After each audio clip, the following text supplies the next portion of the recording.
usually happens. Just like players always say sacks come in chunks, turnovers do too. And that was definitely the key to victory in this one. Let's hear from head coach Kellen Moore. Awesome effort. The turnovers obviously was a huge part of this game. 5-0, and a lot of positives coming out of this thing. How did your first win feel when you were celebrating the locker room with the team afterwards? Yeah, it's awesome. I mean, this is a special group. They're Let's run store. 30 chairs, non-squeak. Let's run store. 15 non-wobble. Let's try store.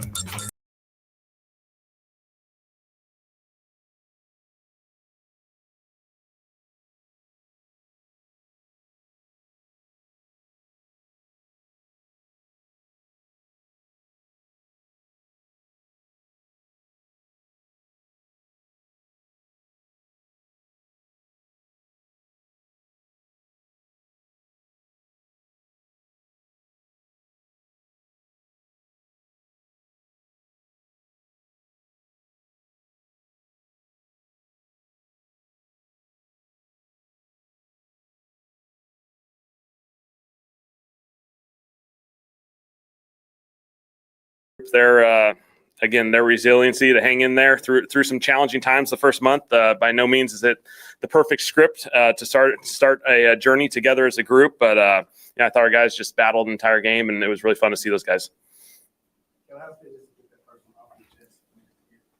Yeah. Obviously, you got to get in the win column first, and then obviously you can carry momentum, hopefully moving forward, and we can feel it. We know what it looks like. We know what it feels like, and so now we got to keep getting better.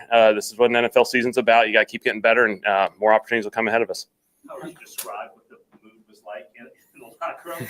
Yes, it's fairly happy. Yeah, it's an awesome group. We have an awesome group. I love the energy. I love the joy that these guys bring each and every day. And certainly, for a lot of our guys, it's not just obviously me, it's, a lot of this group is coming together for the first time for Spence, for him battling through a lot of things through the last year and a half for him. And so I was fired up for him as well.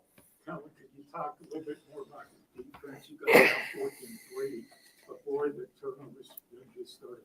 Yeah, turnovers, resilient group, and, the play style, you never know which play is going to make a difference in a game through all four quarters. And I thought, our defense just did an incredible job of attacking the football. To create 5 turnovers in a game is really, really special.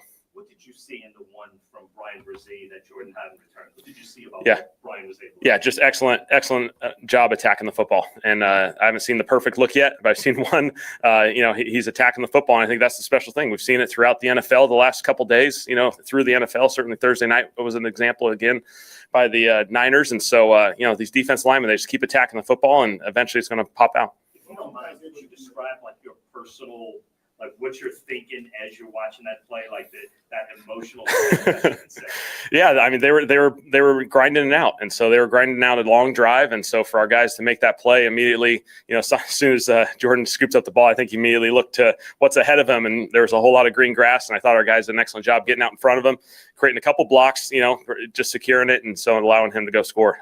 It was a game-changing play. Did you see something that you liked about what the defense did today, because it wasn't going all that easy early in the game before they were kind of. Yeah, I thought just continue to attack the football. And so I thought our defense line continued to rush, continue to find plays. Jackson's going to be a really good quarterback in this league. He's a really good player. He's going to buy time. Plays are going to last longer. It's going to be challenging for our defense line, and they just got to keep going for it. What did you see from Coley McKinstry throughout the week leading up to what was a big game for him? Yeah, just so happy for him. He is a phenomenal player. We think the world of him. He's played some hard downs the first few weeks of the season, and for him to come up with 2 big-time interceptions and made a bunch of plays throughout this entire game, I was so fired up for Kool-Aid. He deserved everything that's coming his way this week, and so we're really excited for him. Yeah, obviously Justin going out early, challenging situation. Jonas hopped in there and obviously continued to play, and then Jordan hopped in there, and so big time job by both of those guys.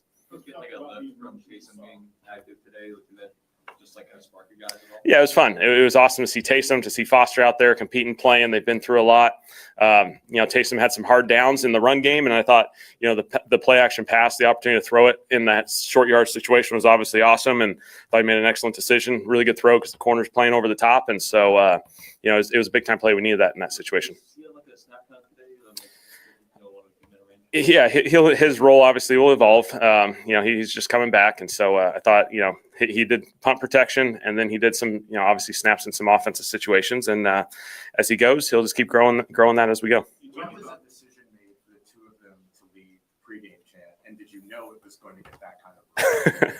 We talked about it earlier in the week. Yeah, once we kind of felt like those two were trending and they were going to be ready to play, it was kind of a no-brainer. At what point was that decision made to have them available for this game? Felt really good about it going into this week. We had to obviously see the evidence on the field. Both guys hopped into Wednesday's practice, did an excellent job, really reconfirmed what everyone believed. And, again, credit to those guys, their work, credit to our training staff, all the long journey that all those guys have been on, Ben, Sean, the rest of the crew in there. We got some of the best in the business in there, and they work a lot. What these guys have gone through the whole offseason, through the summer, being there at training camp and not being able to participate and all the things they've had to wait through for them to be ready when the opportunity presents itself. I think credit to all those guys. Were you sitting on motion Taysom for a while? The one that he threw to Juwan Johnson. Were you sitting on that play for a while, like you knew that they had played him early, that was going to work later? Yeah, it was in our pocket based off the look, and so we had a couple plays in those short yardage situations designed for Taysom. Obviously, based off their look, we felt like there's a chance to be aggressive there. We're probably going to go for it on fourth down anyway, so we can be aggressive and see if it happens. Was that how was your motion so that long? Is that for an offensive mind? Is that exciting? You just have a guy that you can. Yeah, it's going to be a lot of fun as we build this. Taysom hopped in there. He had a handful of roles in this game. Obviously, some of them weren't really utilized yet, and so there'll be more coming, more expanding, and obviously his ability to just play all these different positions will be a huge advantage for us. Was that the emotions on the long scoop and score? Whenever you call action earlier in the game, that 87-yard touchdown of Rashid Shaheed, what were you thinking when you saw the ball in the air? Yeah, as soon as I saw the leverage by the safety in the corner took Juwan, we knew we had an excellent opportunity. Beautiful route, beautiful throw by Spence. It was just it was a really cool play. We needed that. An explosive play. We've been trying to chase these explosives. They haven't happened. It's been frustrating for the whole group, but they're hanging in there. And when that opportunity presented itself, those guys executed at a really high level. You mentioned how it was a really tough month. Was that play set up by all that heavy you guys were kind of last week? You think? I think only Yeah, two-man route. Yeah, our numbers obviously have been really heavy run with those bigger packages, and so certainly we had some pass game opportunities in the plan, and that one was able to be successful, and we were able to utilize it. You mentioned how it was a tough month for your guys, and you talked about the first win, but did it make it, that much sweeter, the fact that, for a couple of those first few games, you guys were so close to getting that win and just weren't able to get over the hump, the fact that you were able to do so now, do you think it made it, a little sweeter? I think our guys have grown a lot through this journey. We know we've played some good football. We haven't earned the wins that we certainly is the ultimate goal, but I think our guys have battled each and every week. Seattle got away from us. That was the one that was frustrating. The other ones were right in it. We're close. We got to make a couple more plays. We got to find those margins to close a little bit more, and I felt like our guys went out there and played really well this week. Cooley got matched up against Theo Johnson on a couple of important plays. One that worked out really well at the end. Was there any design to that, or those were just circumstances? Yeah, there's some circumstance. Yeah, there's some circumstance there based off the call. Sometimes you're matched up against whoever the number one receiver is based off the presentation and look. And so Kool-Aid responded really well in a bunch of these situations. Do you like the way, though, that early in the game, obviously, Johnson got the size matchup? Yeah. But then Kool-Aid handled it the same look. Yeah. Again, he responded really well. I thought Kool-Aid made a bunch of plays as that game progressed. I thought our guys responded really well. There's times you're going to have advantageous situations. There's times you're going to have hard downs and hard situations. Our guys understand that, and our guys' ability to respond to that is critical. So what's going through your head when you see the lead flicker developing, and then what do you think of Burgess's? Yeah, obviously, as soon as you see it, oh man, here we go. And awesome play. Burgess, the ability to recognize it, the ability not to panic in that situation, because so many times there's clips all over where guys just go and run into the guy, and okay, we stopped the play, but it's a 50-yard gain in that situation. For him just to still compete, have some patience to himself as far as some calmness, I thought it was a big time play. It was a critical play for us. Spencer, is that the being 0-10 as a starter so far? What does it mean to you to be able to help him and guide into his first victory as a starter? I thought I did a lot of good. I'm really happy for Spence. He's battled through a lot, through certainly a year and a half of football, here. And so thought he's played a lot of good football this year with us. He's competed each and every week. We've been really close. We haven't gotten it done collectively. For him to get this one, he's earned it. He's earned it. And I thought he had a huge impact on this game in a positive way. How did you guys see on the Carl Granderson sack that was called? Yeah. I saw a sack. What's you happy on the sideline? Yeah, it's disappointing just because obviously you're trying to educate your players, and when you don't feel like as a coach you have an answer to help educate your players on how to play the game, that's frustrating because obviously you coach to give those guys the best chance to be successful, and obviously it's going to be a great opportunity for us to learn ultimately whatever the opinion of that play is because it's a frustrating play when you do so much good, and that's a frustrating one as a coach. You feel like you're helpless in that situation. How does that process go? Like, do they follow up with you at some point and say, this is why it's hard to follow? Do you use that to teach? Yeah, potentially. Yeah, we'll see if there is. Sometimes you can get an educational point out of it. Sometimes you don't. And so, we'll see if our league, provides something for really our whole league to figure that out. When you guys were down 14-3, you scored 23 unanswered to end the game. What impressed you the most about your team's response from that moment on? I know a lot of turnovers mixed in there, but what? Yeah, I thought the turnovers are huge, and I think our ability to respond and get some points out of the turnovers, I thought, obviously had some value. The way we ended the second quarter, I thought was nice. We missed our opportunity. Defense makes a play. We get another opportunity to at least get some points there and take the lead before half. I thought that was a critical moment for us to, we haven't led a game this year, and so to go in the halftime finally with a lead, feeling the confidence, and then for our guys to come out and play really good football in the second half, I thought spoke to our guys' resiliency. Does anything stand out about the adjustments Brandon Staley made? Obviously, you guys had a lot more success against our offense in the second half. Anything you could say that he did that helped? Yeah, I thought our guys, just the communication and just the subtle adjustments throughout a game, I think, are really, really critical, and that's what makes Brandon special. His ability to make those adjustments in the moment, make a different call, make an adjustment. I thought our guys communicated at a really high level on defense. They're going to present a lot of different looks on the back end. I thought our secondary just did an excellent job communicating, being on the same page, being all tied together. Our rush was resilient. Jackson's going to get out and make some plays out in space, and so you got to be able to respond after that. He's going to make a play, and you got to respond. And so, credit to all those guys. Yeah, obviously some positives. Certainly we did some good things. It's ultimately not quite good enough. We got to keep battling there. And so we got the right guys. We got a bunch of guys who've had a lot of success in this league. And when you go through bumps, you bring it a little bit closer, you bring it a little bit tighter, you find the solutions together, and we keep moving.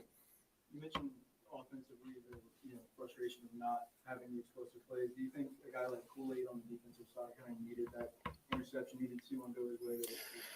Yeah, certainly with Kool-Aid, he's been close on some opportunities. He hasn't quite gotten the ball production yet in his career. And so, for him to make 2 plays, I thought, awesome job by him. Credit to him. Great plays right when we need them. Will you beat him? You have any game balls after this one? Yes, absolutely. So we'll, we gave Spence and Kool-Aid a couple in there. We'll obviously give plenty more guys on Monday as we evaluate the film and have an opportunity to kind of, recognize all the good that came into this game. And so, it's an awesome opportunity for our entire team to recognize the good stuff that came out of this. You got any plans to celebrate your first win? I don't know. I'm tired. These weeks are long, so I'm ready to hang out and, get a little sleep. First of all, did you get the ball too? And second, totally unrelated, but was there another call that was confusing to you in the first half near the pylon? That you think you'll be seeking The challenge? on that one too? Yeah. Yeah, the challenge. It was a tricky look. I knew it was kind of a 50-50. We just didn't get a ton of looks. We felt like there was a chance for a replay there. And so, I knew I was taking a little bit of a chance. They may not have converted there. They got on the line of scrimmage. They were able to run the play. Felt like there was a chance where the ball was bobbled at that point. And so, we didn't get it done. And, yes, AK gave me a game ball. AK is the best. What is this, as best you can say, and I know you don't like questions about yourself, but what does this feel like for you to get this with just, a proof of concept kind of thing? Like, what is this? Yeah. Walking off that field, what is that? No, I think for all of our guys, for all of our coaches, this entire group that's come together, there's a lot of resiliency that's had to come through for 4 games to miss 4 opportunities and to be close and feel like you're playing some good football. And so felt like it was good. Felt like it was a big time momentum opportunity for our team, establish, some winning success, and hopefully it carries on in the future. All right. Thanks, guys. There he is. Thank you for listening to my daddy's podcast. Please subscribe to our channel. All I gotta say is, who that?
Hey, what's going on, Who Dat Nation? It is yours truly, TJ Jones, the host of the State of the Saints podcast. And thank you all so much for checking out the State of the Saints podcast, where we talk New Orleans Saints. The New Orleans Saints get it done today in week number 5 by a score of 26-14.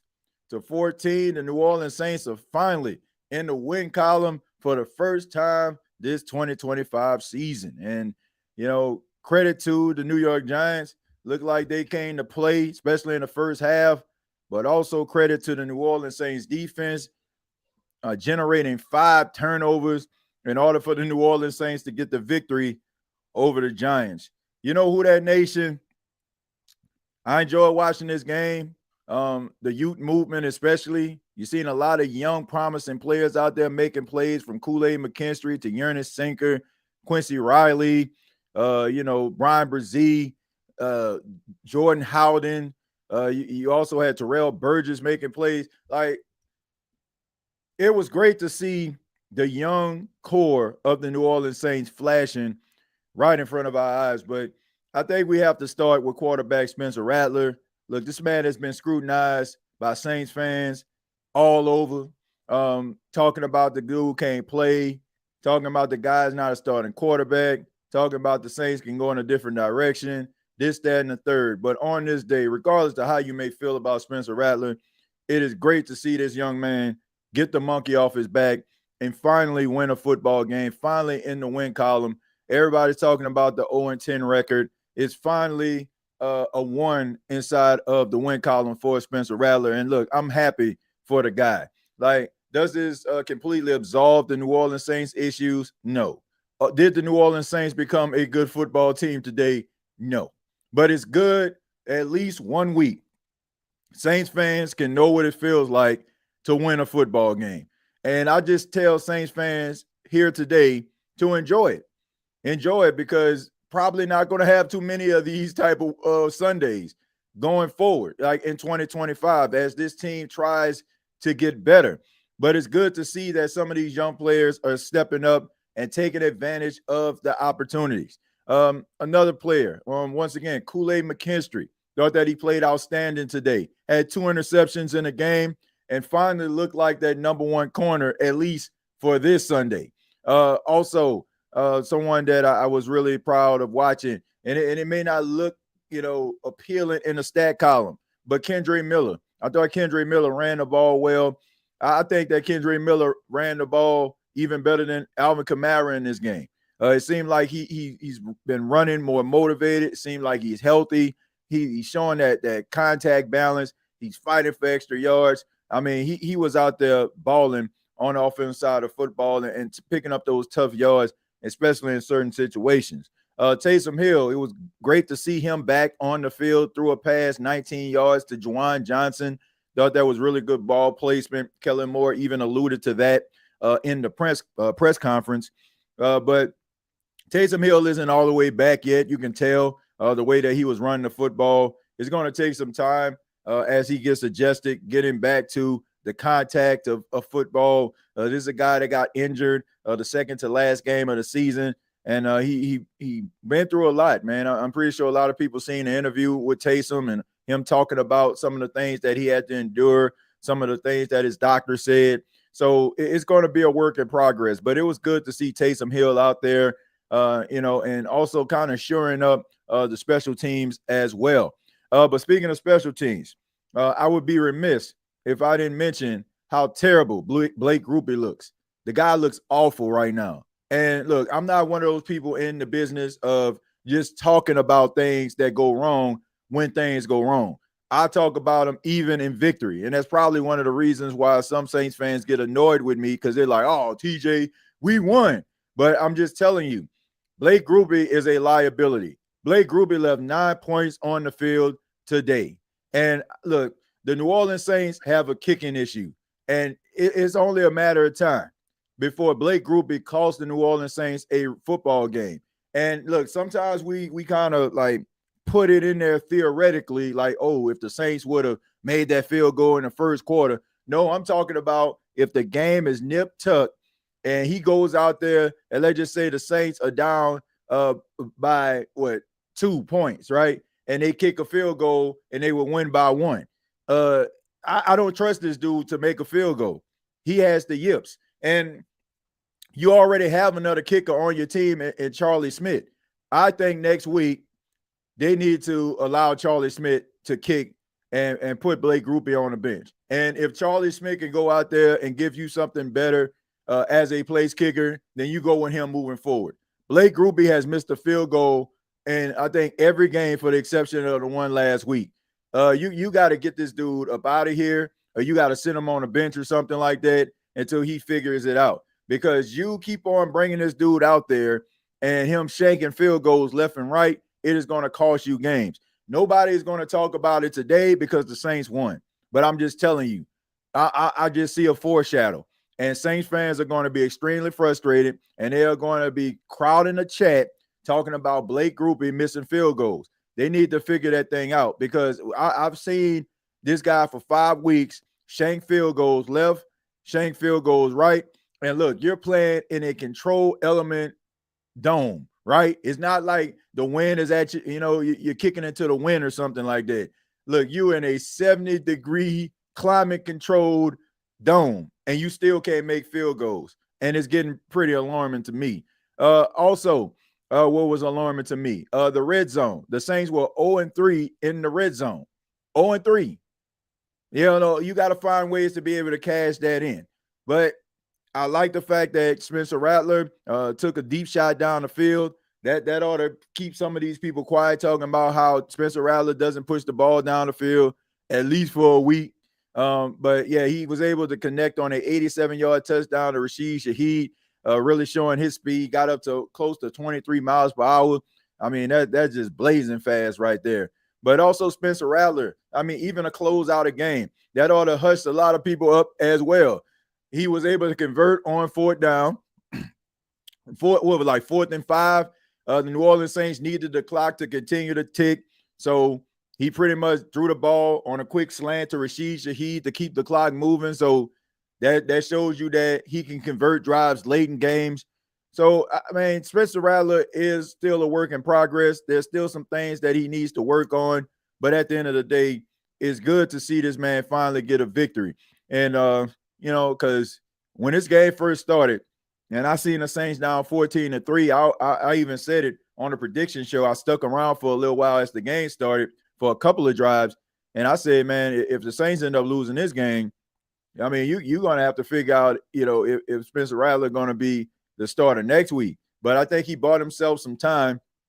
I think he'll go into the game next week, as the starter, as the Saints have another home game versus the New England Patriots. But really valiant effort by the New Orleans Saints, especially their defense. Carl Granderson should have had a sack, should have had 5.5 on the season. That roughing the passer penalty was just absolutely hot garbage. And I hope that the league actually gives this man his sack. I mean, it's just plain and simple on that. I don't know if that's possible or not. Maybe it should be, but that was not roughing a passer. And those referees, they gypped that man out of having another sack in a game. That would have been his 5th sack. He would have had 5.5 sacks on the season. So hopefully they reverse that penalty. I'm pretty sure that they can and give that man his sack because that was not roughing a passer. That was not roughing a passer. So that's my opening diatribe there. But really good win by the New Orleans Saints. Just appreciate the victories, ladies and gentlemen, because like I said, I don't think they're going to have too many of them this season, but it's good to see that the New Orleans Saints can beat teams like the Giants. Scarecrow 8055. Thank you very much for the $2. Said Blake Grupe doesn't deserve the captain's badge. Blake Grupe don't deserve to be on the team right now the way he's kicking. Michael Morgan, thank you very much for the 199. Says, was it me or did the offense look bad? The offense didn't look bad, but they didn't take advantage of opportunities. It wasn't sloppy, but the defense played like so outstanding, especially in the second half. It made people forget. Excuse me. It made people I don't want, what's the word I'm looking for? It didn't make people focus or zoom in on some of the things that the offense were lacking. Like the fact that the defense was playing so well, it kind of overshadowed some of the struggles the offense had in the game. But to me, like I said, I watched the entire game. I watched the good, the bad, and the ugly. And I just think that sometimes in victory, like people have a tendency of forgetting, like, what went wrong, because everybody's looking at the ultimate outcome, which was the victory. But when it comes down to it, the New Orleans Saints had an opportunity to cash in and win some points, get into the red zone, but they couldn't score any touchdowns. So they're going to have to figure that thing out. I don't know if they need to utilize Taysom Hill a little bit more, as he starts to get healthier, maybe throw the football into the end zone. I don't know if they just need to use some of their big bodies. As Foster Moreau come back, he was a really good red zone target. I think Juwan Johnson still was dealing with an injury. Devon Vele, that's what you got him for. But I just don't, I just don't like the fact that they were 0-3 in the red zone. Like those are points that you're leaving out there on the field. And if the New Orleans Saints could have cashed in at least one of those red zone trips, I mean, then you're looking at scoring points in the 30s, even though the New Orleans Saints should have had about 35 points in the game, especially when you talk about Blake Grupe shanking them field goals. But like I said, I mean, they won a football game. That's what matters. I mean, you can kind of clean some things up, but the things that I see in the game, that were, positive, that's great. But there were some things in the game that I'm telling you, we're going to circle back around when the Saints play a better team. And we're going to be having this conversation talking about missed field goals and missed opportunities in the red zone. So hopefully they can address those issues and put an emphasis on the red zone this week and put an emphasis on special teams. They're moving the ball well, but just can't capitalize in their red zone. Teams will give you the opportunity to push the ball down the field. They will give you that opportunity. But they'll kind of buckle down when they get into the red zone. Like they'll allow you to go to push the ball down the field and just kind of, zero in the red zone. That roughing the passer call was crazy. Yeah, that pass interference penalty on Kool-Aid McKinstry early in the game was ridiculous. And it's so crazy because the defender for the Giants did the same exact thing the next play, and they just called that a pass deflection. So I don't know, man. I think there's some validity behind what Sauce Gardner was saying. He said it seems like when teams are bad, the referees are, adamant on trying to throw flags and stuff like that. I don't know if they just be trying to make a situation even rougher for a team that's bad. Maybe have another storyline going where a team just can't figure it out. I don't know, man. But all I know is some of those penalties in the game were very questionable. That roughing the passer penalty sustained the drive for the Giants. Even though the Giants didn't score, it still sustained the drive for them. And I call those the Vegas flags. Down the stretch, a team is threatening. They probably won't win the game, but they're trying to get into the end zone. And maybe that touchdown will end up allowing somebody to cover the spread, or, end up I guess if a person, a team wasn't going to cover the spread, they do, or, or vice versa. I don't know what the heck going on, but all I know is that was not roughing the passer, and that wasn't pass interference. We got 572 people watching this across different platforms. I ask that you hit the like button. And I do want to take this opportunity to thank the fine folks at MyBookie. MyBookie, the official sponsor of the State of the Saints podcast. And you can download the MyBookie app and download the app and get yourself the $500 buy-in option that is available. All right, the $500 buy-in option. All you have to do is select the option. And if you bet up to $500, if you lose your bet, you can get that money back. All right, so you can use the promo code SAINTS to take advantage of the opportunity. Promo code SAINTS. Should the Saints replace the turf? I mean, I think a lot of teams need to replace the turf, but that's on the equipment manager. That's on the coach. That's what that's on, man. These guys are slipping and sliding all over the field. Like, you got to make sure these guys have the right cleats on, the right spikes in the cleats. Like when you're playing in different stadiums, like you got to be able to go out there, and that's something that I feel like Sean Payton did really well. Like he was really meticulous with things like that, like from the uniform to the shoes. And I know that people may think that that's insane, but in games like this, that can matter. Like that could be the defender who equipment manager didn't go out there and account for the turf being in a certain condition, right?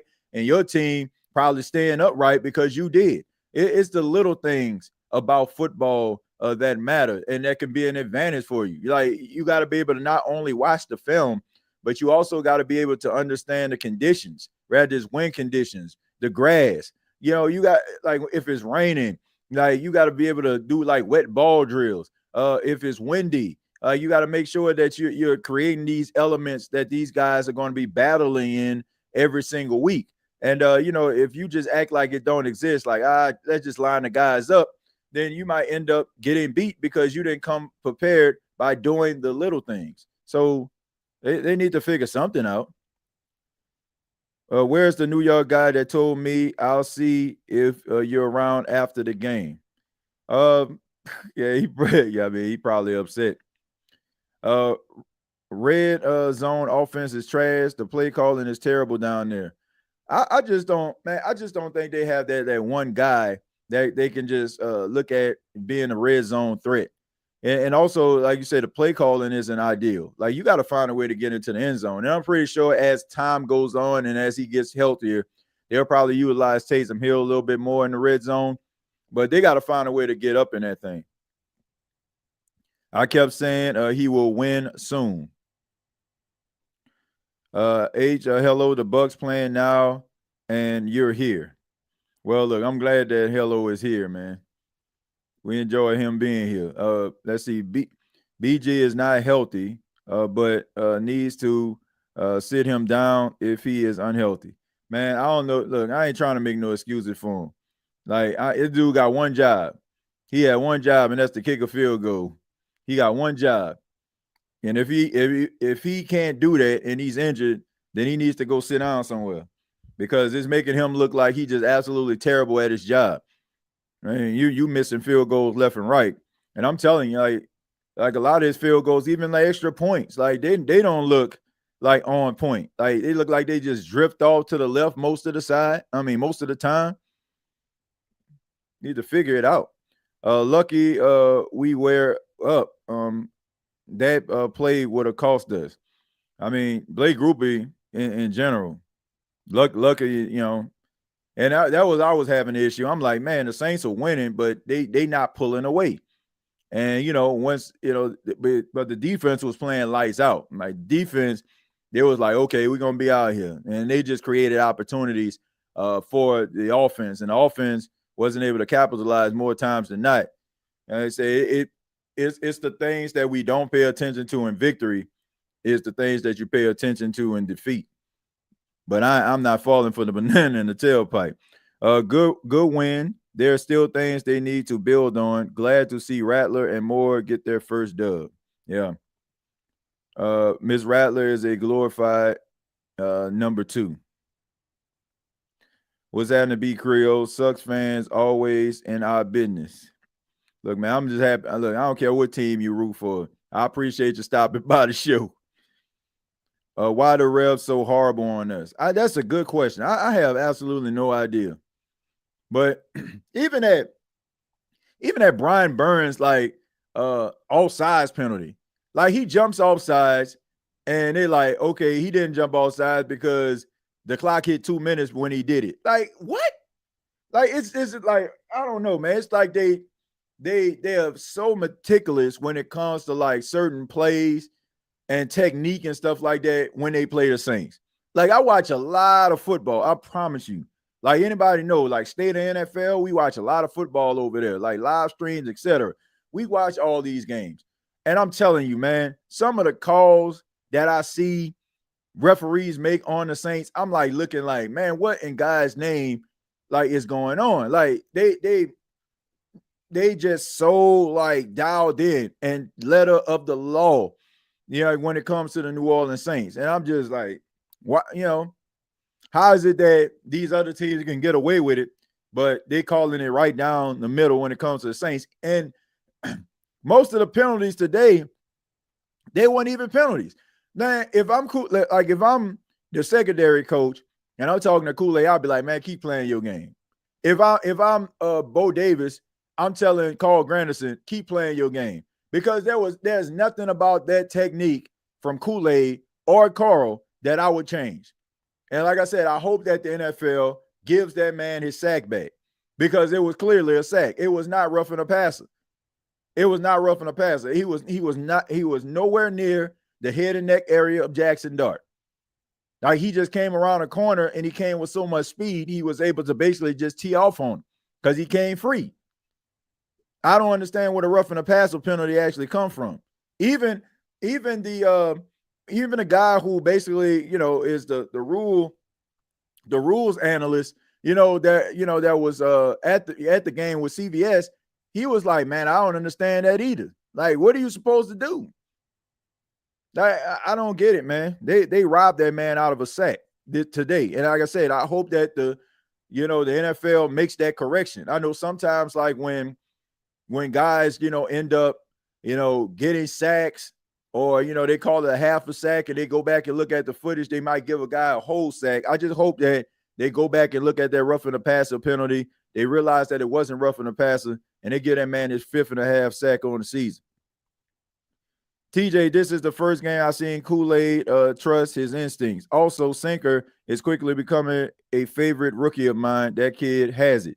Yeah, he's Johnny on the spot. He's always seen to be where he needs to be and always around the football.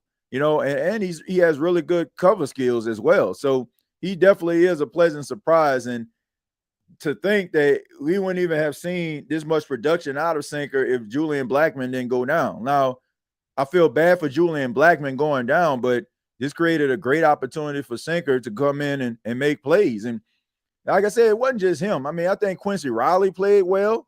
Like, I didn't really hear no big plays being caught on him. I thought Terrell Burgess, I like the fact that how he recovered, like on that flea flicker, because that was going to be a big play. Like, people were talking about, oh man, Jackson Dart like sailed the football or something.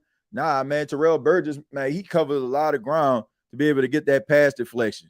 Like, you're seeing these young guys make plays, and that's the type of things that you want to pay attention to. Like, we know that this season is going to be ideal. The Saints are in rebuild mode, but when you're seeing young players make plays and grow and develop right in front of your eyes, it just makes you feel good about the future of this football team. You have these players, and then you add some more talent around them as they learn to become pros, all the while bringing in young talent that can make immediate impact. Because make no mistake about it, Saints won today, but they still going to be in a position, in my opinion, where they're going to be picking in the top 5 or the top 10, getting themselves an impactful player that could come in and give them some consistency at the position, rather it be a pass rush, rather it be a quarterback. Somebody is going to come in to, add to this team. And if you can get these young players involved and as the weeks go by, they start making plays left and right, you can be very optimistic about the future. Can't keep settling for field goals, especially with inconsistent kickers. Yep. As a ass team playing another ass team, whoop-de-doo. Somebody got to win. People don't want to talk about the obvious, though. The offense wasn't good at all. I'm talking about it. I know y'all hear me talking about it. I'm not one of those people like, oh, man, that's great. But look, here's the reality. We're saying whoop-de-doo because the Saints haven't won a game since last December. Like I'm not going to sit up here and act like I'm not excited or happy today that the Saints won. Like, oh, yeah, they won. Okay. It's not like I don't think anybody's sitting up here acting like, oh, man, the Saints about to go on a 10-game winning streak. It's the fact that the New Orleans Saints have not won a football game, and I don't know how long. And, you can be Debbie Downer, but, man, I don't think that this is the day to do so. Yeah, there's some things that they need to work on. I mean, that's pretty obvious. Like, it doesn't negate the fact that the New Orleans Saints offense was 0-3 in the red zone. Doesn't negate the fact that Blake Grupe shanked field goals.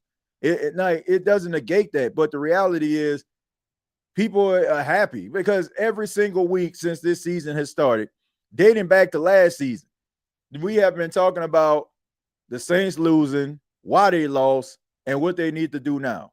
I would at least like to have at least one conversation where the Saints won. We can congratulate them on some good things, all the while understanding that this team needs to work on some stuff too. So, yeah, people are happy. Yeah, they're happy the Saints won today, but I don't think anybody's thinking the Saints going to the Super Bowl or something after this. All y'all that say Rattler can't win can shut up. He finally gets his first win as a Saints quarterback. I'll take that all day, every day. Feels good to be on the right side of the scoreboard. Yep. Like I said, you can go back and you can talk and you can discuss all these different things, about the team and talk about how, how the team look and all that. And look, they won today. And once again, I don't think too many wins going to happen. So need to enjoy them when they show up. The team as a whole does seem to be improving every week. They playing for each other. Like they playing for one another. This was one of those games where you can clearly see they were playing for one another. I think that's on more too. It is tackle football. I don't know what that is. Simpkins is a beast. This draft class is looking good. Yeah, I think he played pretty solid today. Like I said, I thought that the running game was getting going in the second half, and they did hold up for Spencer Rattler. They didn't have any sacks. Now, I think that's a combination of two things, a combination of Spencer Rattler's escapability and also him getting the ball out of his hands, and also in some cases the offensive line holding up as well. So, I think that you can think all three of those scenarios as to why Spencer Rattler didn't take a sack on today. I'm sorry to be negative, but we're still not a good team. I mean, I think we all know that. I think we all know the New Orleans Saints still on a good team. But like I said, you don't have too many Sundays like this. I mean, look, it's been a very miserable season so far for the New Orleans Saints. For 4 consecutive weeks, everybody been talking about how the Saints have lost and how they ain't got no wins and how they just not a good football team. They still, they still got issues. And no, like I said, this doesn't absolve the issues, but they won. And, there's not too many of these going around. So I understand why people are happy. I understand it. But, I mean, sitting up there like, yeah, they won, but they still ain't good. Like, they won a football game.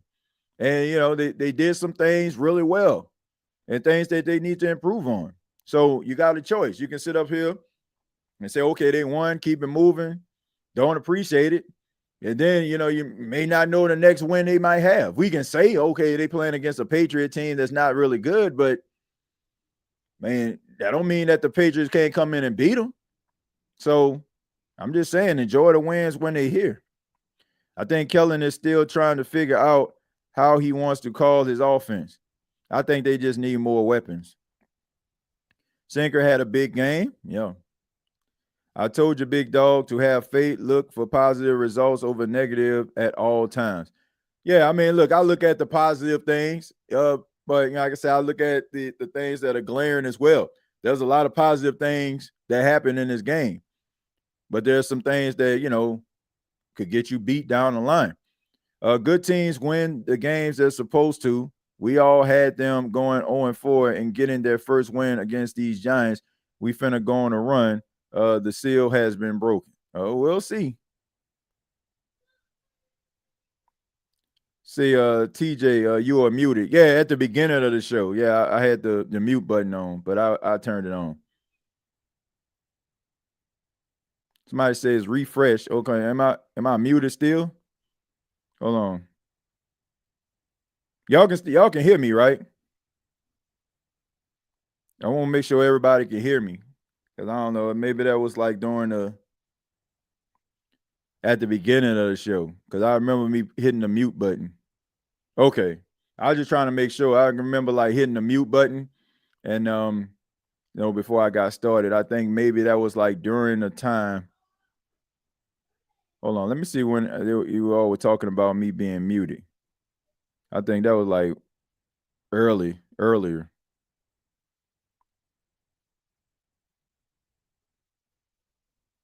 Yeah, it was quite a bit. I had to stroll up a little bit even to find it.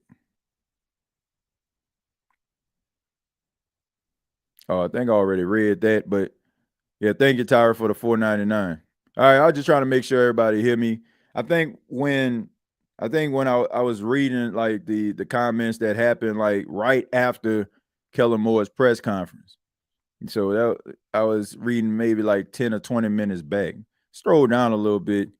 Said, I think the Seattle game was a gut check for everyone. Defense really helped today with 5 turnovers. Defense not going to get scoop and score and pick 6 every game. If defense doesn't do that, score would have been close, maybe even lost by a point or 2. Well, now look, we could talk about if this, if that, but you know, it's complimentary football for a reason. You know, you talk about, you know, oh man, if this wouldn't happen, like, man, football is the ultimate team sport. I keep telling y'all, I've been saying this for weeks when people were like, oh man, Spencer Rattler, he don't look good, he can't win. I'm like, football is the ultimate team sport, right? I mean, if your defense is giving up big plays and your offense is struggling and you're not that good on offense, like, of course you're probably going to lose. And if your offense is struggling, if your defense can pick up the slack, yeah, you know what I'm saying? That's what you want. You want to be able to help each other out.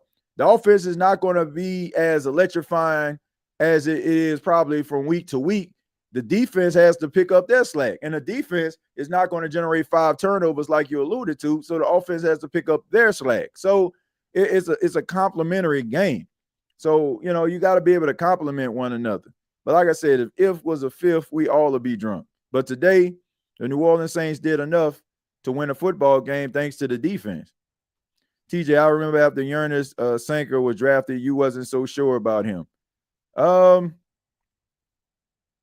won't say I wasn't too sure about him. I just did, you know, because I mean, I seen Ernest Sanker play. I mean, I seen him play in person. Like they play Coastal Carolina played Virginia, like in his final season there. So I mean, I know he had talent, but I wasn't 100% sure like you would need to send a rookie out there because you just don't know. Like guys like a 3rd round pick, you know, I didn't say he was like going to be garbage, but a young guy and you don't have like any veteran like behind him. Yeah, I had my questions.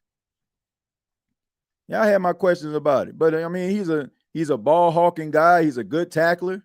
I'll have to go back and have to look. I'll have to like listen to the context of like what I said about him. Because I mean, I know I ain't just like just was ragdolling him or something like that. Because I mean, I seen him play. Like I know he was like a opportunistic ball hawking type safety. Man, y'all want a cookie saying Saints still not good? Yeah. Drop that too for the Rattler. 504 company says TJ, we have to get Vele involved more, treat him like as your number one, everybody else will eat. Yeah, I just think they need to get this man more targets, man. I would give him Brandon Cooks target. I'd be forgetting Brandon Cooks even on the team. This win moves us from 1st pick to the 5th pick. Happy for the win, but I'd rather suffer now to ensure success in the long run. Well, trust and believe. Like I said, enjoy this win because I'm pretty sure you're probably not going to get too many of them this season. So enjoy them. Enjoy them. Like, and I don't think like it's going to prohibit the inevitable, which is the Saints picking in top 5, top 10. I don't want to win games to lose draft position. Season is over. I've been seeing glimpses of Drew and Rattler. I don't know, man. I mean, I don't see any similarities there. I think that Spencer Rattler is a tough guy. I think that he gives his all when he's out there on the field. He has a warrior spirit. I just think that, the football gods made him limited as a quarterback. But the ability that God has blessed him with, he's using every ounce of it in these football games. But, I just think that he leaves a lot to be desired. That's just him, right? I don't think he's ever going to be that 350-yard, 4-touchdown, put a team on back type quarterback that Saints fans, some of y'all probably are used to and have seen constantly from Drew Brees in your lifetime. It's just not it, right? And that's okay. Like, you can still win a game with a guy who manages the game, that doesn't put the ball in harm's way, that doesn't, turn the ball over, doesn't really, cause his team any hardships. So you can still win with that, but you need a good sound offensive line, you need a really good running game, and you need a defensive performance, kind of similar to what happened today. I'm not saying 5 turnovers, but opportunistic defense. Not rather fault his pass catchers drop easy passes at times. Love to see young players contributing because it allows the team to focus on the next area of concern. All we can hope for in a rebuild. Yeah. He could be better because he can scramble better.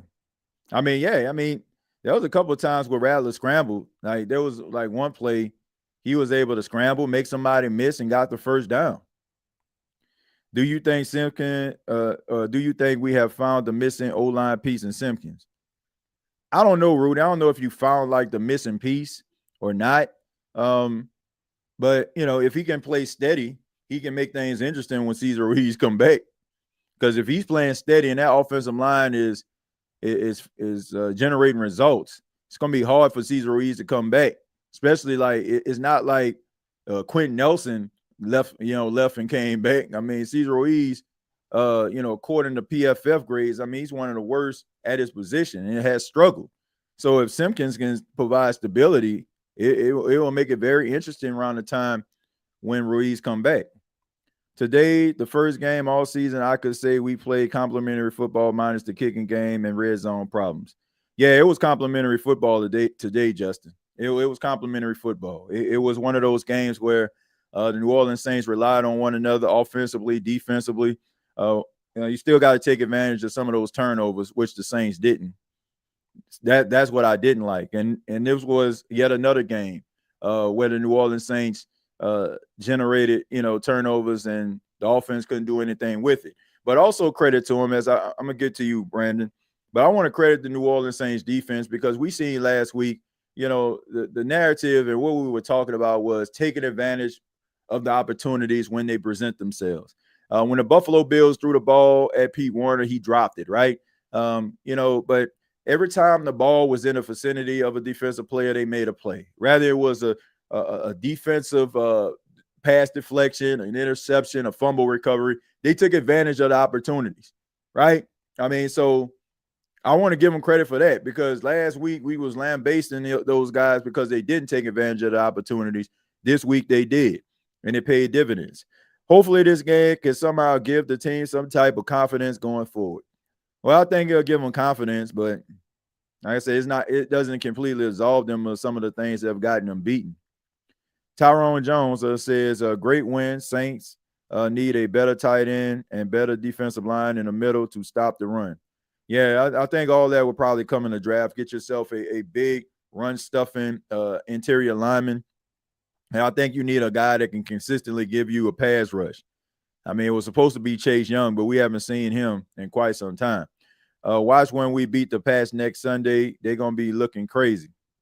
Well, if they beat the Pats, then you got yourself some momentum going. Brandon Cook cashing checks. That's about all he cashing. Let's see. Chris Olave said people who hating right now are just mad because they want the Saints to tank. They ain't real fans. Yeah, I think the Saints are probably not going to be winning too many games if they try to tank or not. Even if they're not trying to tank, I should say. They're just not a good team, right? They won today. They took advantage of opportunities, and that's great. But this doesn't absolve them of the ineptitude of the things that we've seen from a front office standpoint, from a personnel standpoint, Like they're still limited. Like just because they won today don't mean that, like they just about to go on a run, about to turn into the Eagles or something, even though the Eagles lost today. LOL, y'all need to follow the 24-hour rule. Enjoy the win. We can talk about the problems later. I don't want to say like I understand enjoying the win. I do. I'm not saying not talk about the problems, but I think you can do both. Like I enjoyed the fact that I said like it was good to see, to be honest with you, it was good to see that the Saints held a 26-14 lead in the fourth quarter late and was able to hold on to it. And after, they end up like, getting a turnover on down, I'm talking to Giants, the Saints were able to get the football and milk the clock. They like the Giants used up all 3 of their timeouts. The Saints converted on a fourth down, kept the clock moving, and it made it pretty obvious that the New Orleans Saints were going to win around the 3-minute mark. So you don't have to worry about, oh man, are they gonna be able to hold on to the lead? Man, can they win a football game? Or the Giants driving to try to win the football game? Like it wasn't any of that. So it was good to feel like feeling and knowing that the New Orleans Saints were going to get the victory around the 3-minute mark. But yeah, I mean, look, I don't want to like just completely like this, like pile on the team. Like, I definitely agree they need to enjoy this victory. Kellen Moore was coaching scared in a fourth. I wanted him to keep his foot down, but he was scared. I don't agree with that. I don't think he was scared. Like, if he was scared, he would have punted that ball on the 4th and 5 instead of telling Rattler to do a quick slant to Rashid Shaheed to pretty much seal the game. Like, there were times where the Saints actually went for it. They went for it on 4th and 1 with Taysom Hill. Like I don't want to say he played scared. I think he made some smart decisions, and I thought that he really like trusted his team in some cases as well. So I don't want to say that he was playing scared. Now I do question in the first half, he had the 2 timeouts, and the Saints were using tempo, pushing the ball down the field. And it wasn't until maybe like 19 seconds that he ended up using the timeout. It was almost like, okay, if we get down here, we'll call a timeout. But if we don't, then we'll just go ahead and go into the locker room. I mean, I didn't like that. And I definitely didn't like the fact that they were throwing the ball short when they were in the red zone instead of like 2 shots down the field. Like, I think that you would have had 2 opportunities. I don't know, put Devon Vele on the outside for a 50-50 ball or something. Or maybe try to get a matchup that's favorable between Juwan Johnson and a linebacker. Like, you had 2 opportunities, 2 shots at the end zone. They decided to check it down to Alvin with one of them and tried to do a quick fade route, which Spencer Rattler sailed out of bounds that was supposed to be intended for Alvin. I didn't like that play calling right there. But there are times where I just feel like, they just want to kind of keep things in front of them. And I understand that. But I think you need to be aggressive. But I don't think it was to a point where it was just absolutely egregious today. I think that he took some risk in this game. Don't turn the ball over 3 times. That's not it. Chris Olave said, just because we played bad the first 4 games doesn't mean they can't turn it around. I mean, they could turn it around, but, man, I just don't want you to get your hopes up, man. I don't want you to get your hopes up. Like, I don't see winning streak for this football team. I don't see it. Like, I just think that you just have to take the good, when the good things happen, and, with the bad, like based on a team that just rebuilding, like you got to like see, okay, what are the bright spots? Like, just enjoy this victory today. I honestly don't feel like this victory today is an indicator of anything. Like, I didn't see it. Like, I seen 5 turnovers from a defense, which is like insane. Like, you're not going to see too many teams generate 5 turnovers in a football game. You're just not, so I don't want to be like, oh man, is this the start of something? Like, nah, I just think that the Giants are a team that's struggling, more than likely going to fire their coach at the end of the season, fire their general manager. And, this is one of the reasons why, because they can't make adjustments and they're not a good football team. So, the Saints took advantage of that. They're playing at home. And look, it just shows you how much the Saints fans just want a better product. They just want to see this team win. Like, I mean, the crowd was like basically sitting on their hands throughout the time. Then all of a sudden, when the Saints start to generate turnovers, that's when they start getting into the game, starting to get loud, starting to get crazy, starting to get active.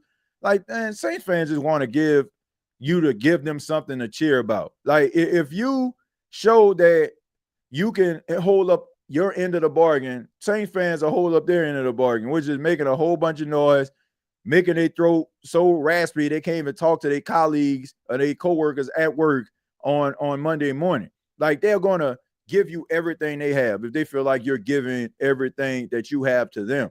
So, yeah, I think they are finally playing the regular season. We haven't won a game with a drafted quarterback since 1998. As Danny Wolfel. I think they say a lot about our coaches and team, right? Man, I just think that they won today. That's what I think. I don't think this is the start of anything. I don't feel like the Saints are going to go on a run. Like I don't take anything from this game when it comes to the Saints winning, besides the fact that they just won a football game. They played really well. They played well enough to win the football game. If you win the turnover battle 5-0, like, you should win a football game. Like, I want to see the percentage of a team who generates 5 turnovers and lose a football game. Secondary stepped up today big time. Kool-Aid is redeeming himself and getting his swagger back. I think he had a really good game.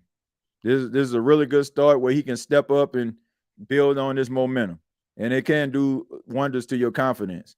Sinker stepping up. And what did I tell you? PW, he racking up key tackles for the team. Pete Warner, I assume. Yeah, I mean, he led the team in tackles today with 11. So really good bounce back, for Pete Warner. Not sure why they not using Bailey a lot. I don't understand it either. He's been on the team 5 weeks. You should have a game plan for him. We should beat any team on a good day, but I don't see any consistency. We most definitely in a rebuild. If you know football, you know this isn't that good. Like I said, you got to take the good with the good. And, the bad things that happen, just need to understand it's a learning process.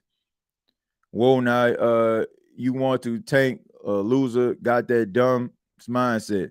Yeah, man, look, I don't feel like anybody needs to be talking about tanking or anything like that. Like, you should want the Saints to win football games. You shouldn't be like, oh, man, let's just look toward the future and all that kind of stuff. Like,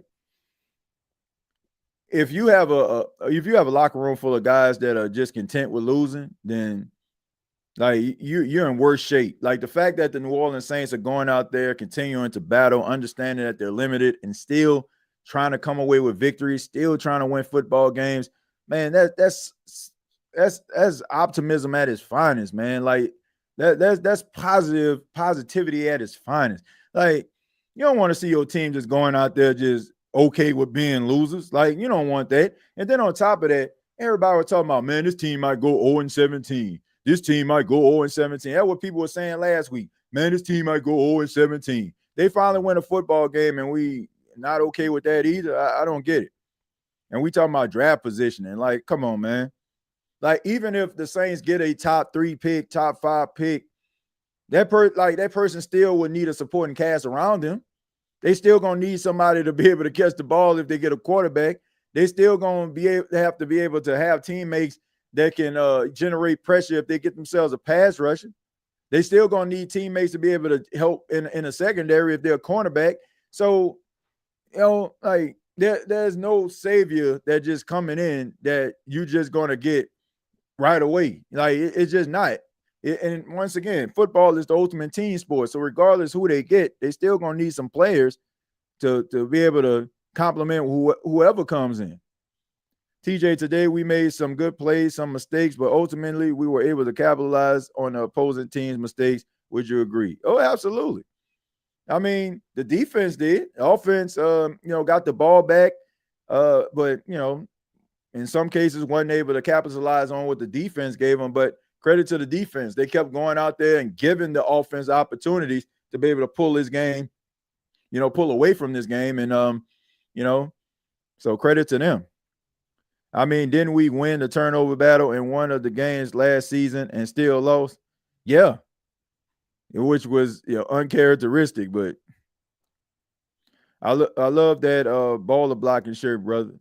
Yeah, man. Look, yeah, I had this shirt for a while, man. You know, I was kind of nervous actually wearing it because like the shirt had some green in it, like a Juvenile's soldier rag got green in it. I was like, man, I hope it actually picks up. I hope it don't like show like because there's a green screen behind me, so you have a green screen and it start displaying off your shirt. But yeah, man, I was glad I got opportunity to wear it. The positives are not the plays, it's who made the plays, and that's the young players. Yep. Those are the things that you can build on. The fact that Rattler is the first drafted Saints quarterback to win a game since '98 should tell you there was a bigger problem than Spencer Rattler. Spencer Rattler had a 99.5 quarterback rating today. I understand keeping it objective, but like, bro, can we at least want to win and build on this regardless? Yeah. Like, I ain't trying to be sitting up here. Like, these are some like depressing episodes. Like, y'all just don't understand. Like, sitting up here watching this team lose week after week after week, and having to do this podcast, it's not ideal. You want to see your team win. You want to be able to talk about some of the things that your team did well that led to a victory. Like, I don't want to keep on sitting up here talking about the team losing over and over again and wallowing in misery and talking about how they need to get rid of this guy and that guy and trying to find ways to win. Like you want to feel like the team is trending in the right direction despite the fact that they're in a rebuild. So there's that. But let's stop right there. Let's talk a little bit about some of the stats here. Spencer Rattler, 20 of 30, 225 yards, was sacked 0 times, no sacks at all. Taysom Hill, 1 of 1 for 19 yards. Of course, the 19-yard pass to Juwan Johnson. Kendre Miller, who ran the ball really well today. I mean, I know the stat sheet don't really reflect that, but he had 10 carries for 41 yards, 4.1 average, had a long of 11. Alvin Kamara, 8 carries for 27 yards. You have Spencer Rattler, 6 carries for 21. Taysom ran the ball 6 times, had a negative 1 yard. So like I said, I mean, it's a work in progress with Taysom. I just think that the Saints were just trying to, just put him out there in spurts just to try to get him a few reps. I think they'll probably rev it up as the weeks go by. You'll probably see a little bit more of Taysom and probably a little bit more effective Taysom Hill. Rashid Shaheed, 4 catches for 114 yards and the touchdown, had that long 87-yard bomb from Spencer Rattler. Chris Olave, 7 catches for 59 yards. Alvin Kamara, 4 catches for 28. Juwan Johnson, 2 catches for 17. Devon Vele, 2 catches for 13. Kendre had a catch for 8. Brandon Cooks had a catch for 5. And Spencer Rattler caught his own pass. He threw it out of bounds, which was like one of the funniest things I've seen in a minute. But he didn't get a yard on that play. But it's crazy he threw a pass to himself. It's always funny like to see a quarterback get a reception because it came from himself, unless it's like some type of trick play. Miller reminds me of rookie AK with his decision making when it comes to finding a hole and that balance. Yeah, he definitely is coming alive and really coming into himself, and he's getting better in pass protection. And I just think that that's probably a good thing for Alvin, and I'm pretty sure Alvin appreciates that too, because he doesn't have to like get so much wear and tear on his body, and you can rely on the other running back. Which to me, I feel like the New Orleans Saints may need to break the seal on Devin Neal. I know he played in week 1, but I haven't seen anything from the special teams with Velus Jones that feel like he just needs to be up and running. I mean, in special teams, I don't think that he returned the ball really well today. He made really bad decisions, like to open a game. Like, come on, man, just let that ball bounce out in the end zone. Like, let it go into back of the end zone for a touchback, start on the 35. Instead, he tries to return the ball, and I get it. Like, when you're playing on special teams, opportunities are few and far in between, so you try to take advantage of that. But it just wasn't really good decision-making by Jones. So, to me, like, why you have him out there? Like, that can be Devin Neal's spot. That can be a guy that can come in be able to provide something for you, and you can have yourself not only a 1-2 punch, but a 1-2-3 punch at the running back position. And maybe, you know, if you're using Kendre Miller to return kicks, I mean, why not? Right. Like, it's not like you're using Village Jones. And you could tell, like, the Phil Giuliano, the special teams coach, was frustrated with Village Jones, because then we started to see Kendre Miller returning kicks. So to me, it's like, okay, that could be Devin Neal's spot. You know, if you're going to be returning kicks with Kendre Miller, like, let Devin Neal play. TJ, how you feel about finally getting an explosive play for a touchdown? Man, been waiting for that one. Yeah, I mean, you kind of seen that the Saints wanted to do it. I mean, they started the game off with a play action pass. Like, sailed over the head of Rashid Shaheed, but you could tell, like, it was very early in the game that the Saints wanted to aggressively push the ball down the field. And, you know, credit to them doing so. They found it, and you know, the defense finally gave it to them, and it ended up in a big play. What up, Jerry? You glad we finally got our first win? And shout out to the O-line. That's a good defensive line they went up against. Yeah, that was. I mean, you can really pat yourself on the back when you go up against you know, a defensive line like that and they don't get a sack. We locked in with Blake for now, bro. Shaking my head. Nah, man, you got Charlie Smith on this team. TJ doing Sunday night, bro. Yeah, I'm doing Sunday night football. We'll be back you know, in a few hours covering Sunday night football on the state of NFL. Big time matchup, Buffalo Bills taking on their AFC East rivals, the New England Patriots. So should be a fun game to watch. See if Drake May can actually build off that momentum after they beat the brakes off Carolina last week. Congratulations to Rattler. Groupie needs to retire or something. I think they just need to sit him down.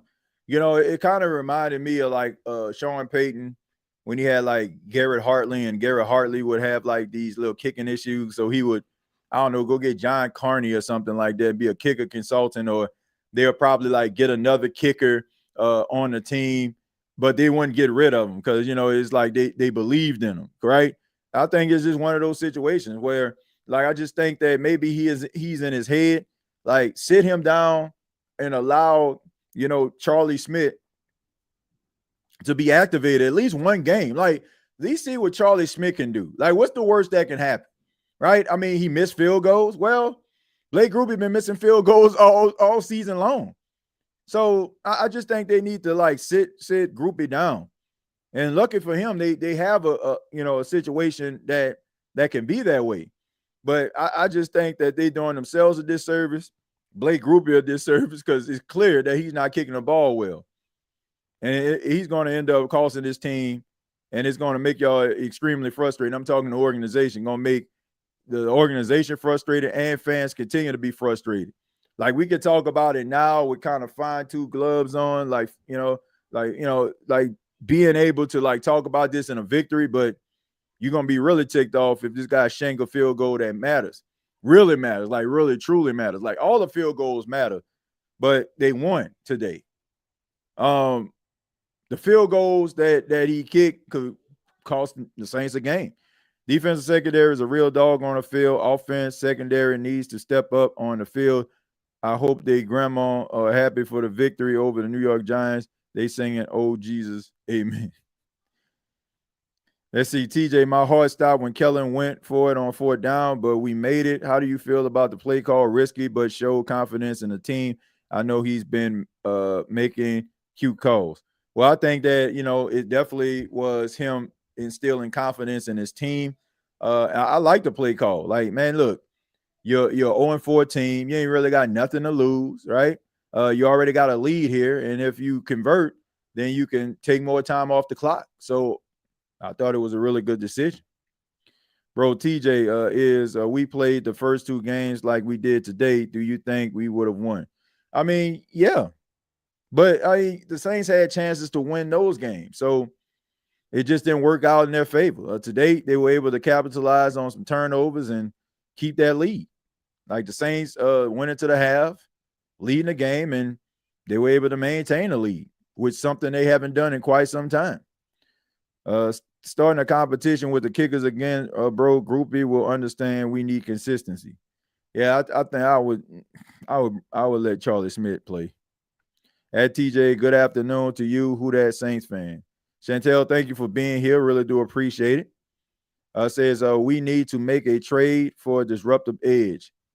I mean, yeah, they need to make a trade, but I don't think that's happening. I mean, you might end up like being able to get yourself a franchise edge rusher in this year's draft. Because, like I said, man, I still don't feel like the New Orleans Saints are going to win a lot of games this season. Rattler won because Groupie scored 14. Rattler scored 6, and Howden scored 6. Rattler was 66% and only 1 touchdown. Correction. The Saints scored 14. All right. They also scored 6. And Howden scored 6. So as a team collectively, they scored. Like we didn't like we're not doing that, man. They only did this. They only did that. Nah, man. It's a collective effort. Like we can't like separate players like they don't play on the same team. Football is the ultimate team sport. If Jordan Howden returns a fumble recovery for a touchdown, the Saints score a touchdown. If Spencer Rattler throw an 87-yard touchdown, the Saints made an 87-yard touchdown. If Blake Groupie kicks a field goal and it's 3 points, the Saints have 3 points. We can't separate these situations because we got an agenda that we need to uphold here. Spencer Rattler did what he needed to do in spurts in order for them to, win football games. He made plays. The defense made plays. That's all that matters at the end of the day. I'm not going to sit up here and try to dissect who did what in order to make things happen because this is the ultimate team game, which is football. All right. Like you can have your issues and reservations about Spencer Rattler being a starting quarterback, making, getting things done. The fact of the matter is the team won the day, right? You can say that he ain't it and all that kind of stuff, or have your feelings about him. They won a football game. Honestly, I like our young defensive core. No sense in trading for players if we're not at least in playoff contention. Yeah, I just think that you need to build on what you have right now and then see where you at, going into the offseason. Reed went down and Howden came in, instantly making plays. That's next man up right there. Yeah, made plays and, was a difference maker. If it's a team, then don't hate on Groupie. Well, Groupie missed field goals. All right. You're talking about leaving points on the field. Like, here's the thing. If you're a quarterback, you're relying on a wide receiver to catch the ball, right? Right? If you're a quarterback, you're relying on a running back if you're catching the ball out of the backfield, right? Is he throwing the ball to himself? Well, he threw the ball to himself one time, but is he throwing the ball to himself? No. But when you're a field goal kicker, snap placement, it's up to you to kick the ball between the uprights. But yes, it is an ultimate team sport. But like I said, you can try to spin it any way that you want to. The fact of the matter is, a field goal kicker has one job. A quarterback has multiple jobs. His numbers, the way that he plays the quarterback position, relies on the fact of his teammates catching the football or him handing off the football to a running back. A field goal kicker goes out there and his job is to kick the ball between the uprights by himself, right? Like, he kicks the ball between the uprights. If he does not kick the ball between the uprights, then they don't get any points. A quarterback can throw the ball on the money to a wide receiver. He drops it. Guess what? It's an incomplete pass. Is it the quarterback's fault? No. So, yes, it is different. But like I said, you can try to spin this any way that you want to. Football is the ultimate team sport. When a player when a player scores a touchdown, the whole team scores a touchdown. So you can continue to try to maintain that agenda if you want to, but nobody, like, at the end of the day, nobody cares, right? Seriously, like that, that bothers me about folk. Like, y'all just can't call a spade a spade. Y'all so busy trying to be right about some ish. Like, the guy won a football game today. You can try to break it down. Oh man, all he did was this. All he did was that. Like, come on, man. Like, we better than that. Like, and if you want to try to keep agendas alive, fine. Like, if you want to sit up here and say the man leave a lot to be desired, fine. Nobody's saying that the guy is Patrick Mahomes or anything like that. But the man won a football game. And it's like the narrative has been, oh, he can't win a game as a starter. He wins a game as a starter, and we still up here trying to dissect the game. Like, come on, man. Damn if you do, damn if you don't. Like, you know, if you don't like the dude, don't want the guy to be the quarterback, that's fine. But don't try to like, oh, Jordan, like this ain't basketball or something. Like, you know, even basketball is a team sport, but football is the ultimate team sport. A quarterback can throw for 450 yards like Russell Wilson did a couple weeks ago for the Giants and still lose. The responsibility of a quarterback is completely different than a kicker. Kicker got one job. One job, and that's kick the ball between the uprights. Quarterback got to deliver the ball to his wide receivers and hope that they catch it. Quarterback got to be able to extend plays, run outside the pocket, slide for first downs, look at the defensive coverages, know where the blitz is actually coming from, make adjustments at the line of scrimmage, like being able to check it down, understanding like what the defense is actually doing for him, all the while trying to make sure that his head don't get taken off. A kicker goes out there, yeah, they trying to rush at him at time to time, but his job is just to kick the ball between the uprights. One freaking job. One.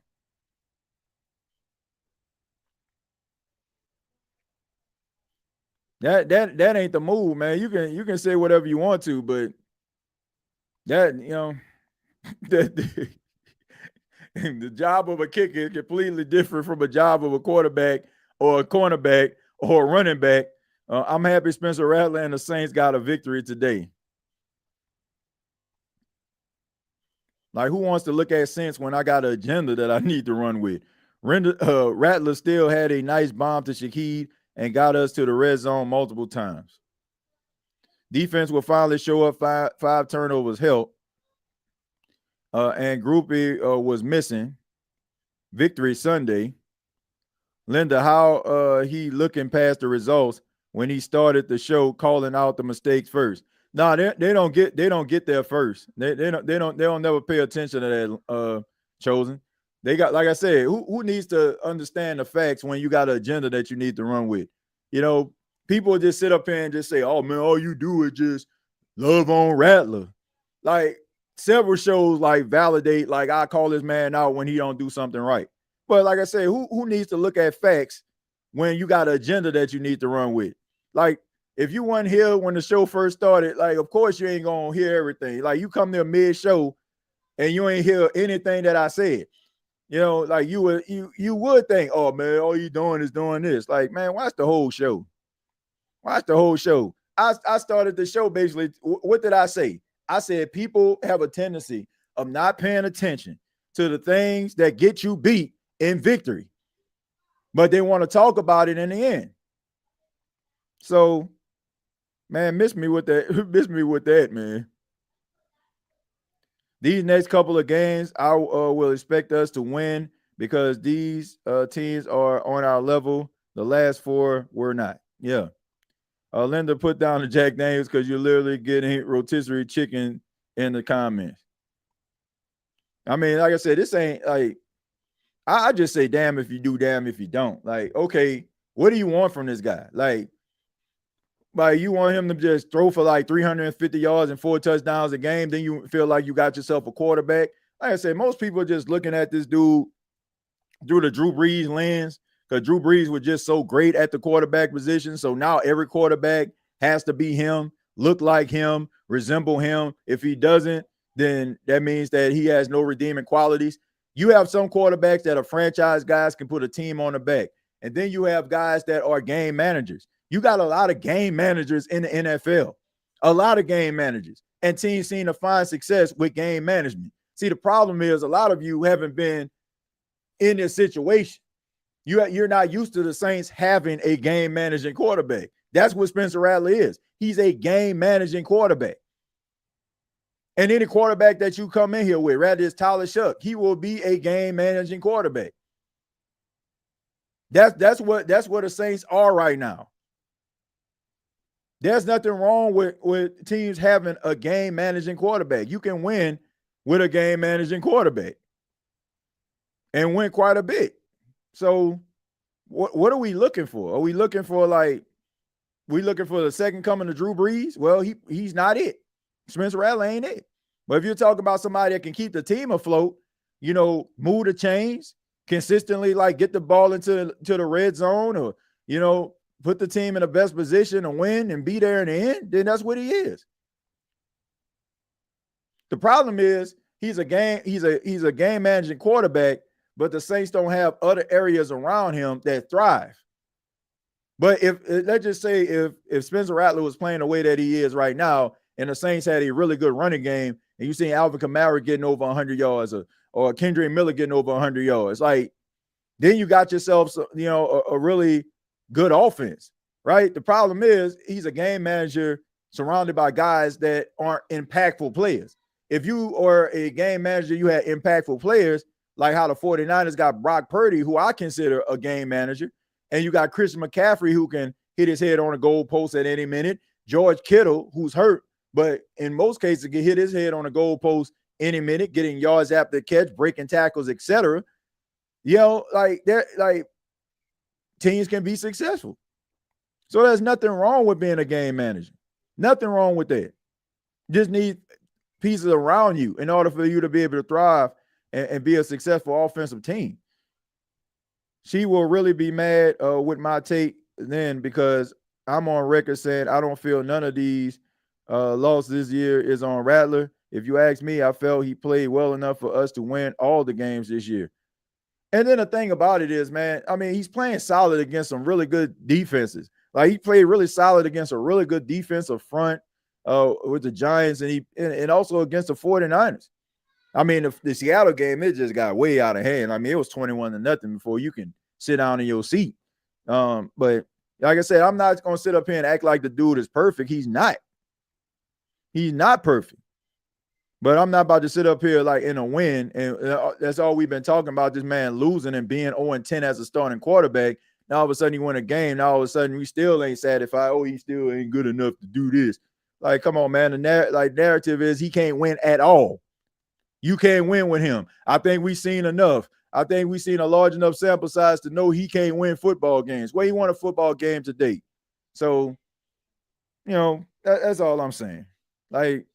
I understand the skepticism, the criticism at times, the inaccuracy of the football, but the guy showed you that he can at least win a game, and some people felt like he couldn't even do that. Brian Burns is the type of player I hope we draft soon, bro. Impacted every play and was always in the backfield. Yeah, always was in the backfield. Calvin Banks did a good job today. They actually switched Brian Burns on Fuaga's side. Because when Brian Burns was going up against Calvin Banks, he did a really good job against him. Calvin Banks is one of the most underrated first-round draft picks that I think I've ever seen come from the Saints. I guess because of the fact that he plays offensive line. And I know that people are talking about the quarterback position. Maybe we should have got this guy, but Calvin Banks does not make you regret drafting him in the first round with the 9th pick. There's not a doubt in my mind or ever a time where I just looked at Calvin Banks dang, man, we could have got this. Calvin Banks is as advertised. The Saints got themselves an anchor on the offensive line at left tackle as long as this guy stays healthy for the next 10 years. He is that good. He's a special football player. And the thing about it is he's a guy that hasn't even reached his full potential. He's a young guy, I want to say maybe 20, 21 years old. And, he's not even adjusted to his grown man body yet. So imagine what that's going to be like once he gets into his grown man body, really gets his strength and conditioning up. He's going to be a dangerous offensive lineman. And especially once he starts to become, emerge as that leader in that role where he's going to be able to understand what the defense is doing and going to be being able to call out protections just like Eric McCoy is doing at the line of scrimmage. TJ, if we end up picking in the top 5 at this point, do you see any college quarterback worth picking up? Yeah, I do. I see a couple of them. Man, look, I know people talking about the game they lost against UCLA, but I still like Drew Aller as a quarterback. I just do, man. Like, the dude has like really good qualities. A lot of times we look at wins and losses or how a guy responds from first down to second down to game to game. If you put Drew Aller in the offense with Kellen Moore, I think the dude will thrive. I like Lenore Sellers, but like he's a little bit reckless to me at times. I just feel like he's gonna spend a lot of time on the sidelines, like the way that he plays the quarterback position. He's a little, he scrambles with the football. He won't drop that shoulder. He won't get his Cam Newton on. Like, he has like really good arm talent and abilities and stuff like that. But you want to see your quarterback being upright. You don't want to see him like, oh, he played well today. Oh, he's out 5 weeks with a shoulder injury. Like, I don't want that. Like, I want my quarterback to be able to scramble and be able to run, but I don't want him to be trying to drop the shoulder like he Mike Allstott or something. But yeah, Drew Aller would be one. Dante Moore would be another. I think he's continuing to climb up the depth chart. Like, Dante Moore is just a clutch quarterback, man. He just find ways to win. When Oregon is in like precarious situations, he always seems to come through. He kind of has that demeanor to me that kind of resembles Jaden Daniels. Like, he never gets too high, never gets too low. He has that cool head Luke type feel to him. But, I think he's going to rise up the depth charts and probably going to end up like getting drafted, by the Jets or something like that. I think that the Tennessee Titans are awful. But I think they probably going to end up keeping Cam Ward, so I'm not concerned about that. Not too many as of right now. Let me go ahead and look at Tankathon to take a look at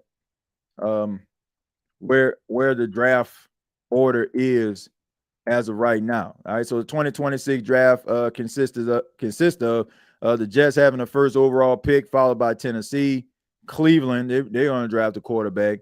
Miami, probably not, and New Orleans. There's a chance that they might do it. And Baltimore has the 6th pick. So the Saints, as of right now, have the 5th pick in the draft.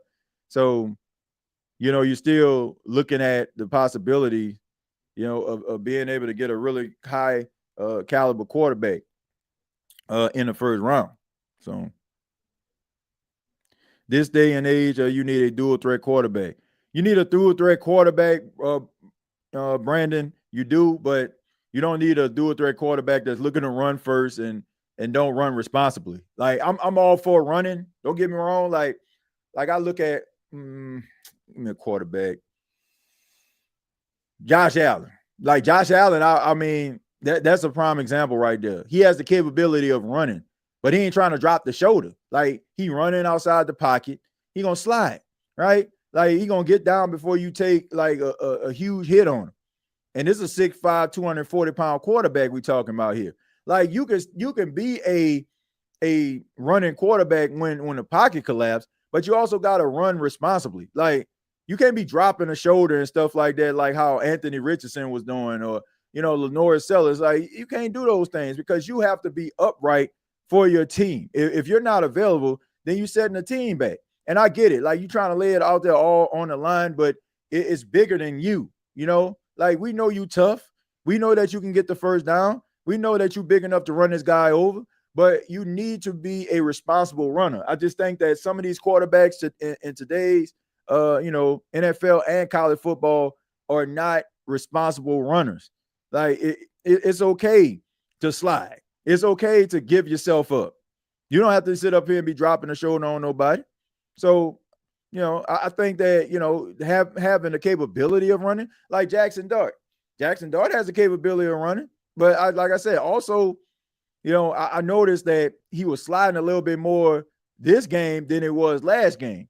Like, yeah, fire up your teammates. Oh, this guy's tough. And you trying to prove something to your teammates, but you can't prove nothing to them if you're on the sidelines 2 to 5 weeks. Memphis Tigers got on offense and defense, TJ. They won over Tulsa Golden Hurricanes last night, 45-7. They got dogs on it. Yeah, Memphis, they're a talented team, man. Currently sitting in my car waiting on 6 o'clock so I can clock out and head home. Been here since 6 a.m. Oh, okay, so you hiding out right now. I got you, man. It be like that sometimes. I love how Rattler went at his old teammate. Are you talking about Paulson and Debo?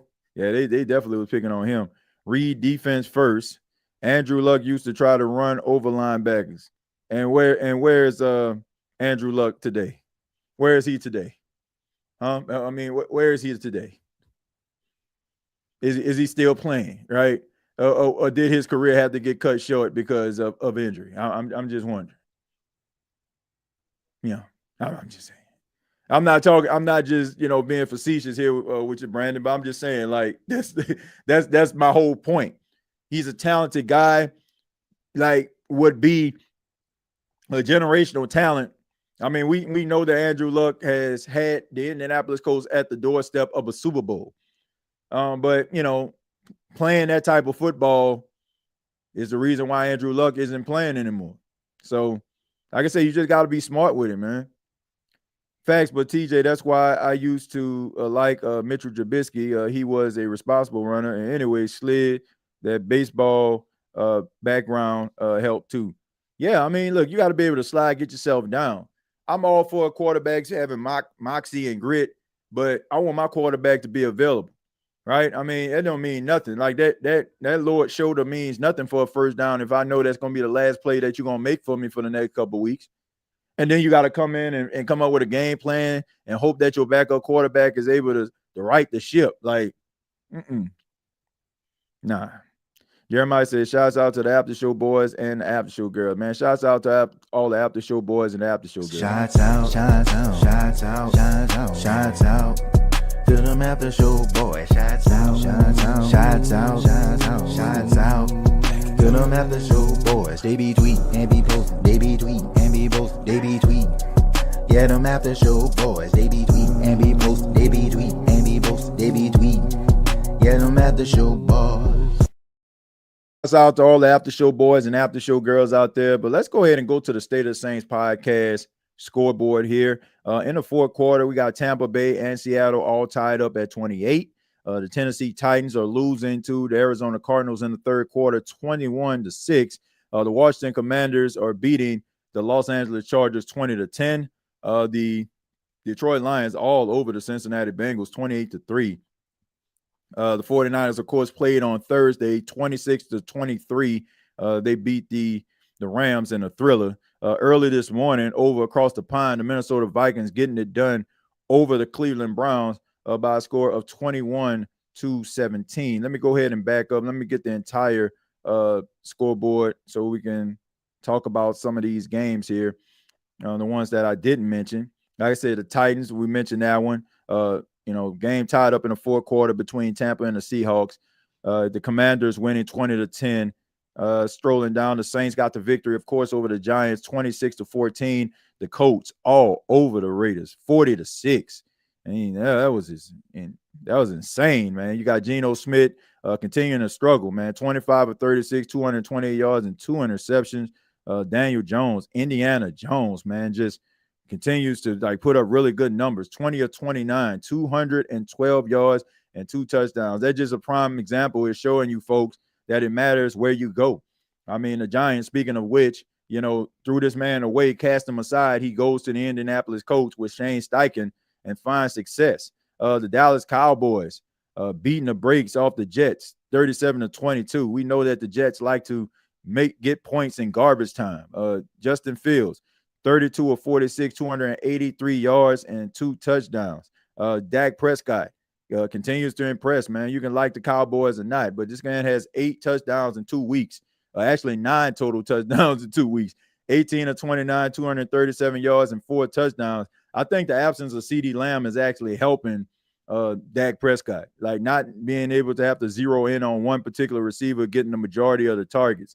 The Broncos are shocking the Eagles, 21-17.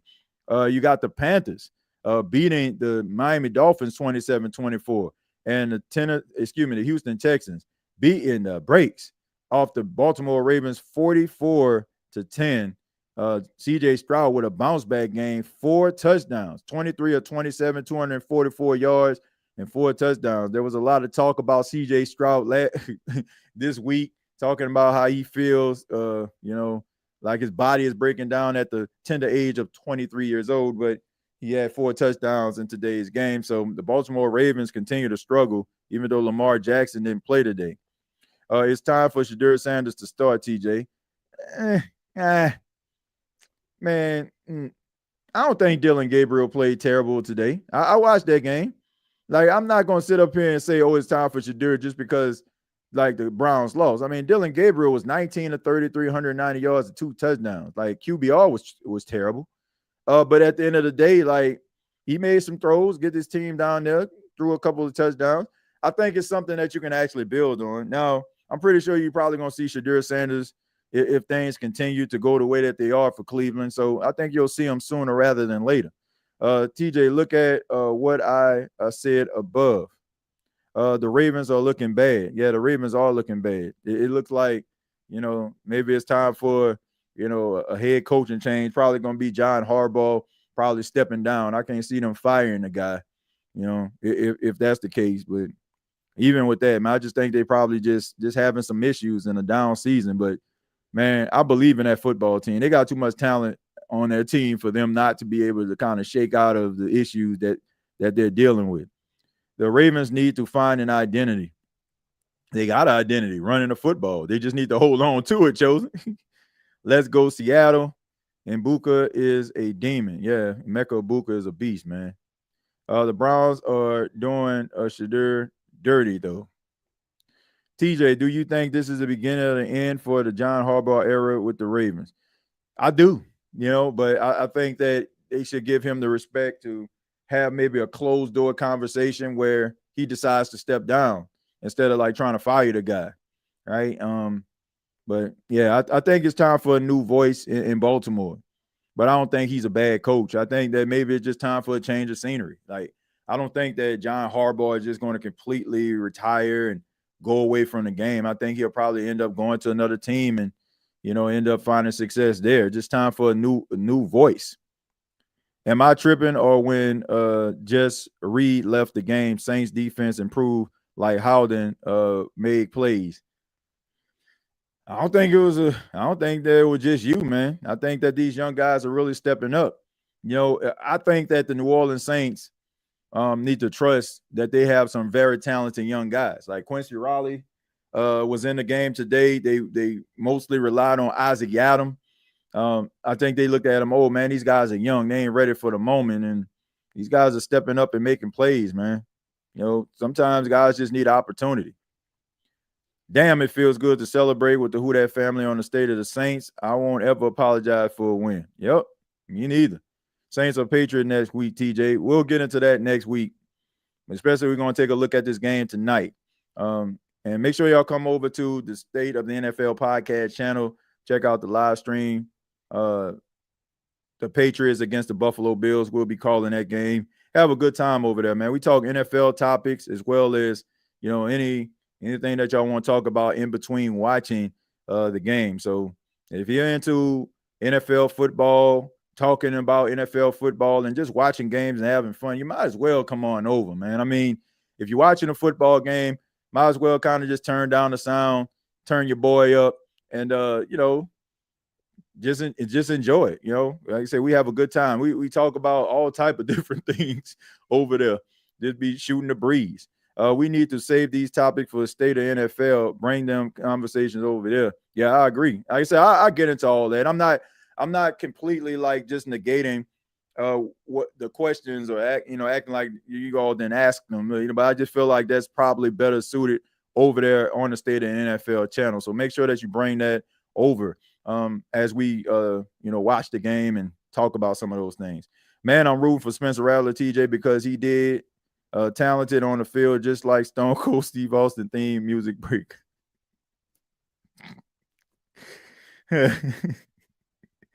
Let's see. Howard Foster Monroe didn't watch much of him. He was in the game in spurts, mostly in blocking situations. Which, like I said, man, these guys just got back. I don't think the Saints were going to give them a heavy load. And like I said, you can tell the guys are still kind of going through some things. Like even Taysom, I think that Taysom isn't all the way back. So I just think that it was probably one of them cases where you just had to take a shot or two, not of that drink, but just a shot like when you're talking about somebody hitting you in order for you to kind of wake up and and trust your body. Like when you go through like different injuries, like man, it can affect you psychologically and wonder, are you the same type of player? You know, like, it makes you wonder that. But I want to say thank you all for checking out the State of the Saints podcast. Really do appreciate it. Much love to you. I didn't take any phone calls because I did a test before the show, and I don't know, man. It was a little bit of an issue. I was having like little feedback issues, and I just want to make sure, like, if I did take phone calls, I want to make sure everybody was heard. But we'll be back on tomorrow when we do our final thoughts episode, and I'll open up the phone lines then. Hopefully, I have the situation corrected so we can be able to do that. Make sure that you'll subscribe to the channel if you have not already. Subscribe also to the State of the NFL channel tonight. Sunday Night Football, Buffalo Bills taking on the New England Patriots in an AFC East showdown. So make sure that you come on back around 8:15 Eastern, 7:15 Central as we watch that football game and have a good time over there. Also follow me on X at TJAYJones8. The Saints once again get the victory 26-14. Look, I don't think that this is a start of anything, but it is a start of something. Till next time, all I got to say is, who dat? Thank you for listening to my daddy's podcast. Please subscribe to our channel. All I got to say is, who dat?